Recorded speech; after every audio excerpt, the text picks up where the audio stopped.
आसमान का नीचे जहां सपने पालते हैं डिब्रूगढ़ है, जहां किस्से चलते हैं हरी सादरे कुंहासा घूमते धरती और आसामों का संगन हलकते।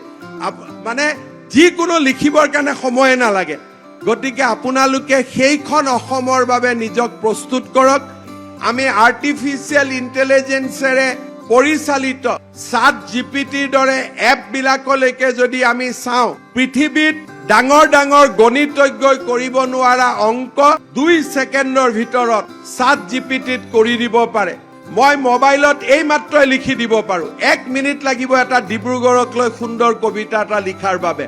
In the arms of Assam, a jewel so bright, Dibrugarh whispers in the morning light, where the Brahmaputra flows with might and grace, and tea gardens spread a lush green embrace.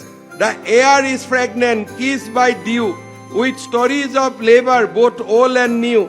Tea pickers hum songs of the dawn, as their nimble fingers dance on the lawn. এই মাত্ৰই মই বহি বহি কবিতা লিখিছো।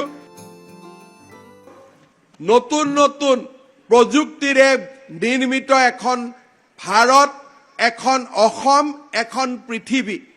আজি আমাৰ ছাত্ৰ ছাত্ৰীসকলে বহুতে নাম শুনিছে যে যদি আমি আৰ্টিফিচিয়েল ইন্টেলিজেন্সেৰে পৰিচালিত চাট জিপিটিৰ দৰে এপবিলাকলৈকে যদি আমি চাওঁ, পৃথিৱীত ডাঙৰ ডাঙৰ গণিতজ্ঞই কৰিব নোৱাৰা অংক 2 ছেকেণ্ডৰ ভিতৰত চাট জিপিটিত কৰি দিব পাৰে।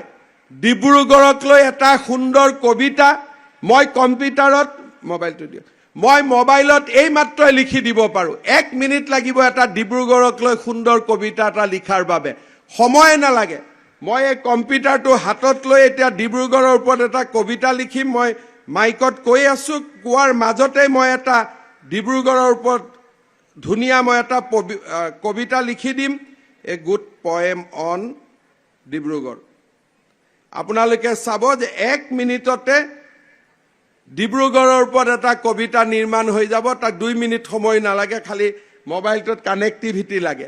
আপোনালোকে চাওক, এই মাত্ৰই মই কথা কৈ থাকোঁতে ডিব্ৰুগড়ৰ ওপৰত এটা মই কবিতা লিখি দিলোঁ। মই লিখা নাই, কম্পিউটাৰে লিখিছে। In the arms of Assam, a jewel so bright, Dibrugarh whispers in the morning light, where the Brahmaputra flows with might and grace, and tea gardens spread a lush green embrace. The air is fragrant, kissed by dew, with stories of labor both old and new.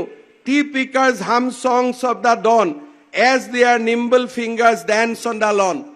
এই মাত্ৰই মই বহি বহি কবিতা লিখিছো।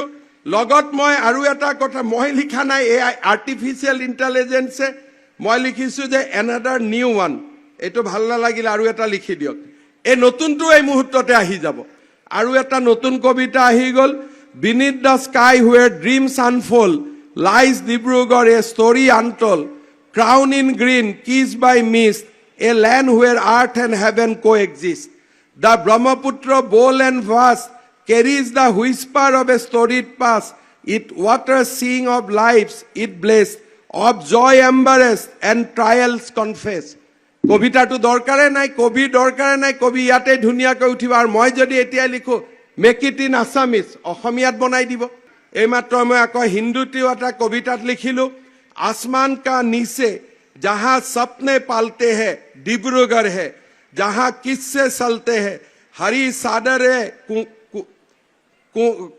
कुंहासा घूमते धरती और आसामों का संगन हलकते।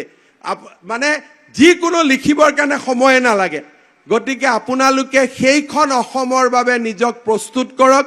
পুনৰ এবাৰ শিক্ষা বিভাগক আজিৰ সুন্দৰ অনুষ্ঠানটোৰ বাবে অসমীয়াটো আহিব, অসমীয়াটো অকণমান মানে বেংগলী অসমীয়া মিক্স আহে। এইকাৰণে আমাৰ ভৱিষ্যতৰ সুন্দৰ অসমখন নিৰ্মাণৰ বাবে আপোনালোকে একেলগে আমি সকলোৱে লগ হৈ কাম কৰিম।